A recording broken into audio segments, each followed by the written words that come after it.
Question C says write the Taylor series for the function f of x.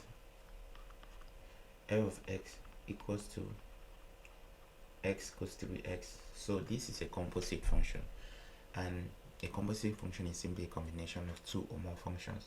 And here we have a linear function which is x and a trigonometric function which is cos 3x.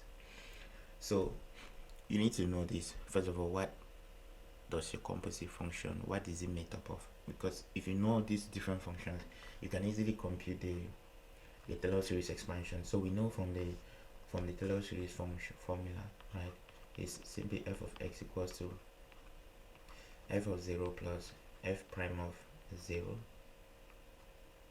x all over 1 factorial.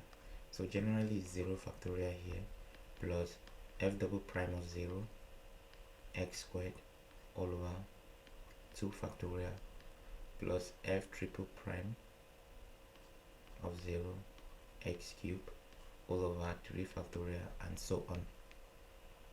That's what we need to take note of. Now from here we see that we have to compute the first derivative, second derivative, and third derivative. There are two ways in which you can do this. From your composite function, this function f of x equals to x cos 3x, you can break this down into a product of its individual functions. So this f of x can be g of x and h of x. So meaning our g of x is x and our h of x is cos 3x. Now what is important here is you can consider them individually. So you take g of x to be x and you take h of x to be cos 3x. You compute the Taylor series expansion of x, which is very easy. You put it in, you insert it in your Taylor series function. You take the derivative, and also you look for the Taylor series expansion of this, you insert it in your Taylor series, and at the end you multiply the two Taylor series expansion. You're going to get your result, which will be our f of x. Now this method is clearly very long, but you are very safe that your solution is going to be correct and you can't make any mistakes. If you're not familiar with the product rule or the quotient rule and all of that, this is what you should definitely do. In this tutorial, we're simply going to look at just computing it using the product rule. Now the product rule states that if you have a function, let's say f of x to be equals to uv, then f prime of x will simply be u v prime plus vu prime. So you consider one function, you differentiate the other, plus you consider the other function, you differentiate the one function, or you differentiate the other. So you take one constant, you differentiate the other, you take the other one constant, you differentiate the other. That's simply the rule. And you need to know, if you have a function, let's say f of x to be cos x, right, f prime of x will simply be negative sine x. If you have a function, let's say f of x to be equals to sine x, then f prime of x will simply be cos x, and the reverse is true for integration. Now if you have a function f of x equals to cos of g of x, now this is different because you have a function here as the angle, right? So the derivative of our x will simply be, remember that when you're differentiating you multiply, when you're integrating you divide. That's usually the rule I take when computing. So in this case, what you have is f prime of x equals to cos of g of x. So the first thing you need to do is you look for the derivative of your angle. So it will be g prime of x. You multiply it, right, with our derivative of our function. So you look for the derivative of this function of our angle. Then the derivative of cos is minus sine, right, minus sine of g of x. You maintain the angle. So you have to take note of this. So if you have your function f of x to be equal to sine of g of x, then our f prime of x will simply be the derivative of g of x is g prime of x, then the derivative of sine is cos, then you maintain your angle. This is extremely helpful, and we are going to see how applicable it is in our solution. So in this case, what we have here, we are C. So we are going to look for the first derivative of our function, of this function.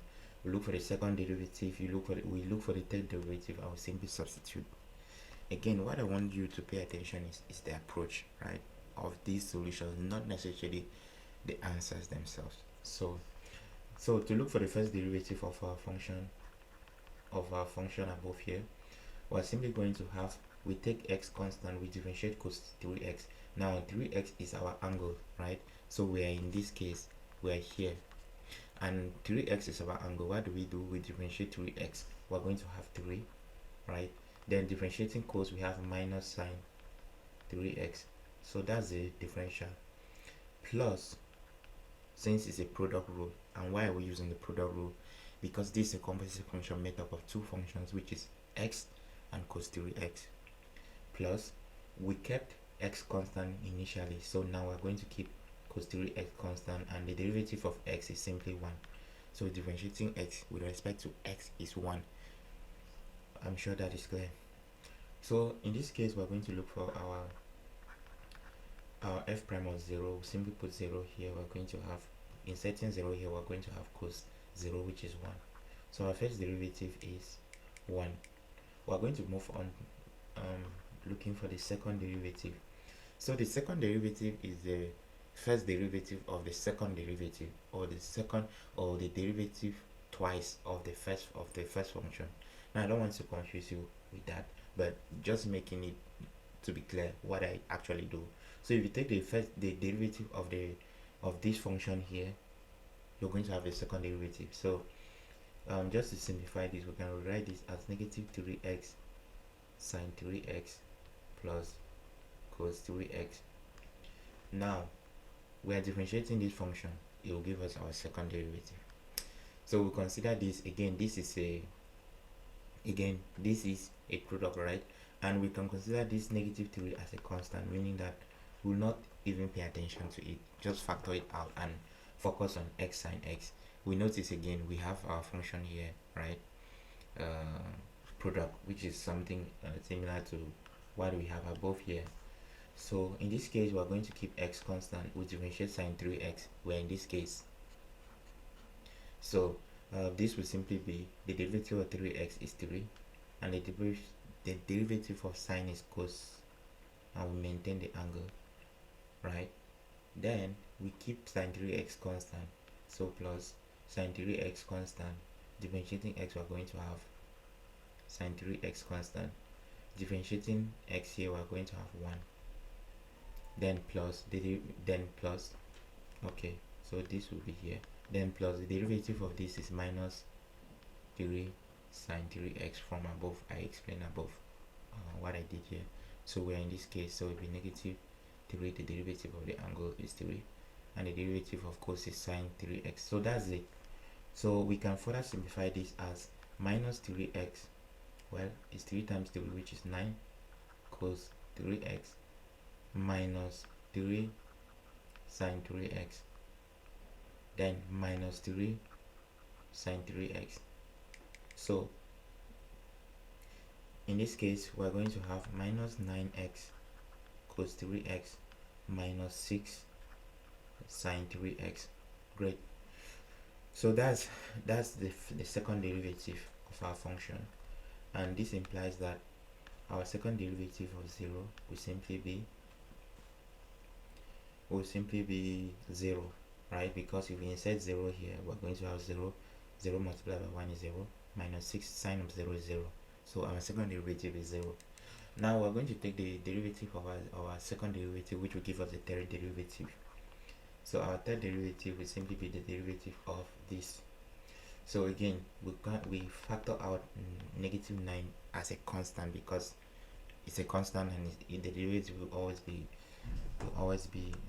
constant. So we have x cos 3x. What do we notice? This x cos 3x is the same as our f of x above here. This x cos 3x is the same as our f of x above here, right? And we saw that the derivative of this function gave us this. So you don't need to compute it, you just copy this down. That's the beauty of mathematics. So it will be 3x sine 3x plus cos 3x. So I've already taken the derivative of x cos 3x from above. Now negative 6 will factor out negative sine 3x. Again, we're in this condition, right? We're here. So the derivative will simply be 3 cos 3x, and we simplify our result. Simplifying this, that is well, inserting our 0, we're going to have 0 here, 1 here, so it will be negative 9, and here will be 1, negative 6 minus multiplied by 3, I think that is negative 18, minus 18, we take 2 and add here, becomes 20, and we are left with 7, so minus 27. Is that correct?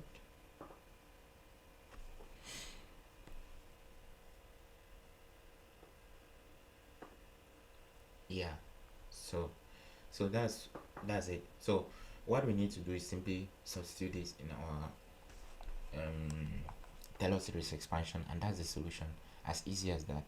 So to substitute that in our Taylor series expansion, we're simply going to have our f of x will simply be our f prime of 0. We already saw that f prime of 0 was 1, so it will simply be 1 plus our first derivative. The first derivative was 1 multiplied by x will simply be x, and the second derivative was 0, and the third derivative was negative 27, so plus 0 minus 27 x cubed all over 3 factorial. And you can further simplify. 3 factorial is the same as 3 times 2, which is 6, so you can write this as 6. So this is your Taylor series expansion.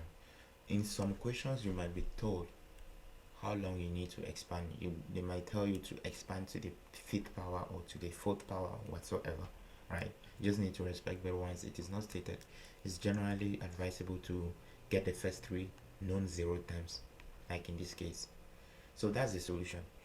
And again, pay special attention to the approach and not necessarily the solution. So see you guys in the next one.